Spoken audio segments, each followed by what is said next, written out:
Assalamualaikum warahmatullahi wabarakatuh. Akkam nagaa jirtanii hordoftoota keenya keessanuu akkam nagaa alamanni sa'aa namni isiniin jecha warroonni chaanaala kiyyaaf haarawaa taatan aan zamzamin jedhama subscribe gochuun maatii ta'a.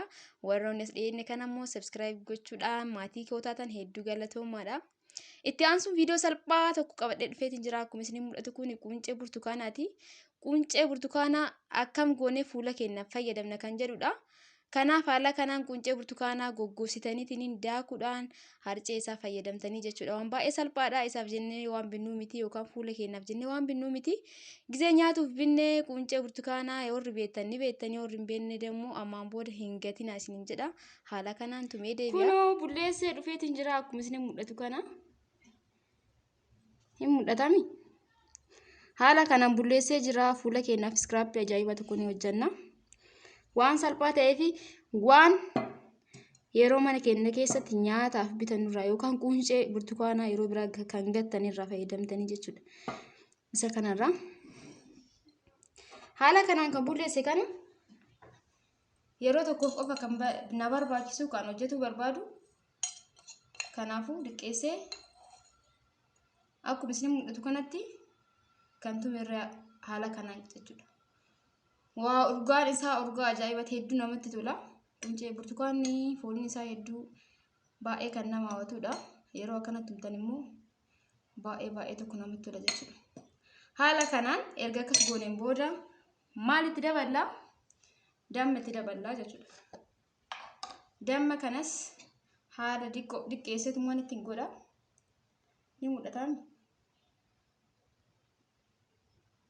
Dammi kan inni ta'a akkuma isin mul'atu kana.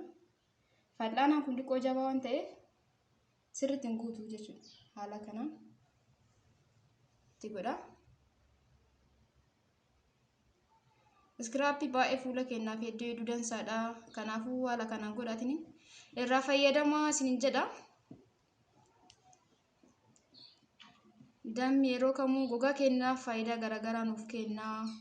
Shifnaan garaagaraa yoo kan irratti ba'u ta'e haala kanaan immoo bullaa quncee burtukaanaa wajjin yoo gootanii fayyadamtan daranuu dansaadha jechuudha. Qunceen burtukaanaa viitaaminii C of keessaa qaba. Kanaaf homaa wanti nu miidhu hin jiru fuula keenyaaf gogaa keenyaaf waan baay'ee bareedaa fi dansaa ta'e. Kanaaf haala kanaan goonirraa mul'ata jedheetiin yaada.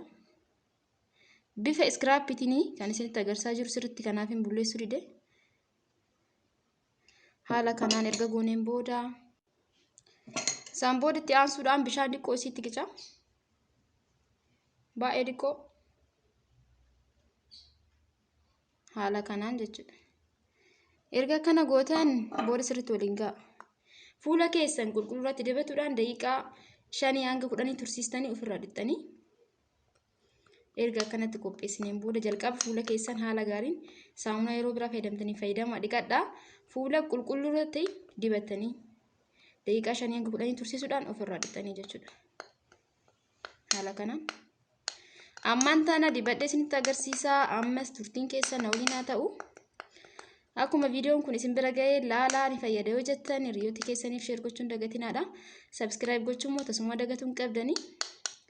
Wal jajjabeessuun aadaa keenyaa ta'u isiniin jedha. Kanaaf ammaan tana dibadheetiin isinitti agarsiisaa jechuudha. Ashii kunooti karree fi qopheessinu sun jechuudha. Isinitti mul'ata jedheetiin yaada akkuma mul'atu kana. Egaa haala kanaan qopheessan booda fuula keessan dhiqatuudhaan fuula qulqulluurratti dibatanii daqiiqaa 5 hanga 10 tursiisuudhaan ofirraa dhiqtan jechuudha. Kanaaf amma fuula kee dhiqadheetiin jira dibadhee isinitti agarsiisa. Haala kanaan waan isinitti toleen dhiqatuu dandeessanii isinitti himeetiin jira. Haala iskiraappiitiin kan isiniif hojjedhe maalinni harcee burtukaanaatii fi harcee quncee burtukaanaatii fi dammaa jechuudha. Wanti lamaan kanneen kan walitti manne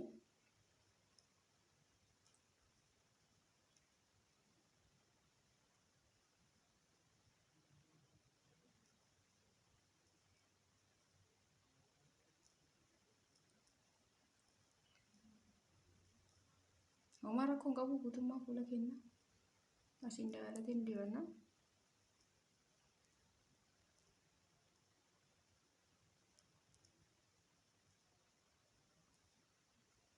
haala kanaan dibadhee waliin geetiin jira.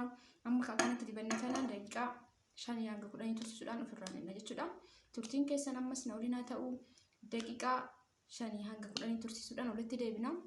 Yeroo gaarii dabarsa. Kunoo deebi'ee dhufeetiin jira daqiiqaa 10 booda jechuudha. Ni mul'ata kunoo hanga dhumaa dhiyaadhee kunoo waan baay'ee namatti toludha. Hundi keessanuu mana keessan keessatti dalagaa irraa fayyadamaa dhugaa. Hedduu dansaadha. Akkuma isin mul'atu kana keessatti warri fuulli keessan yeroo kan gogogu yoo ta'e shifna garaagaraa ofirraa qabaatan yoo ta'e waan kana fayyadamuu hin dagatinaa. Waan baay'ee bareedaadha. Yeroo dhiqatuuf deemtan haala kanaan dhiqoo sukkuma akkanatti bakka mara waliin ga'uudhaan bifa kanaan sukkuma gogaan keenya kan du'ee kan gogee tokko tokko yoo nurra kan jiraatu ta'e qabatee akka nu ba'uuf haala kanaan sukkuma. Haala kanaan erga kana sukkumtan booda ofirraa dhiqxanii jechuudha.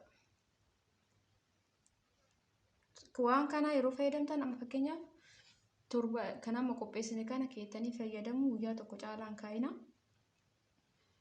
Garuu torbaan tokko keessatti yeroo lamuu fayyadamtan gahaadha jechuudha. Haala kanaan tumtanii ni mul'atami. Tumtaniitiin wayitti naqatanii torbaanitti yeroo lama qopheessuudhaan haala kana fayyadamuun hedduu dansaadha jechuudha. Kanaafuu rakkoon qabu yeroo torbaanitti yeroo lama fayyadamtan gahaa waan ta'eef harcee isaa tumtanii kaa'uudhaan torbaanitti yeroo lama itti fayyadamaadha. Fuula keenyaaf baay'ee gaariidha. Shifna nurraa ni balleessaa. Fuulli keenya akka hin goggonne hedduu ni gargaara. Dammis ni beektanii. Kanaaf haala kanarraa fayyadamaa isiniin jedha. Kana egaa godheen booda amma dhiqadheetiin dhufa. Kunoo dhiqadhee dhufeetiin jira. Akka isinitti tolu abdiin qaba. Waan baay'ee dansaa ta'eedha fuula keenyaaf wanti kuni. Homaa wanta rakkisaa ta'ee miti. Burtukaana yeroo mana keessanitti sooratuuf kan nyaachuuf bittan quncee isaa hin gatinaa jechuudha. Ammaan booda warroonni baay'ee hedduun keessatti beektan jedheetiin yaada warroonni hin beekne garuu kanaan booda hin gatinaa. Goggosuudhaan akkasitti bulleessitanii wayitti naqatanii torbaanitti yeroo lama dammoo wajjin walitti godhuudhaan bishaan qofa wajjin walitti gootan hedduu bareedaadha fuula keenyaaf. Kanaafuu irraa fayyadamaadha. Akka isinitti tolu abdiin qaba. Haala kanaan dhiqadheetiin jira. Kanaafuu akkuma dhiqattanii wantoota faxaadha waan isinitti tolu. Ani yeroo kana fayyadama. Kanarraaf qabadhe dhufe kana fakkaata. Viidiyoo biraatiin hanga walitti deebi'u. Marti keessanuu bakkuma jirtanitti fayyaanaa ta'a. Akkuma viidiyoon kun isin bira ga'een immoo ilaalaa olii qooda akkasumas subscribe gochuun dagatinaadha. Kanaaf haala kanaan godhaa irraa fayyadamaa. Viidiyoo biraatiin hanga walitti deebi'utti horaa bulaa fayyaanaa ta'a. Ciao ciao isiniin jedha.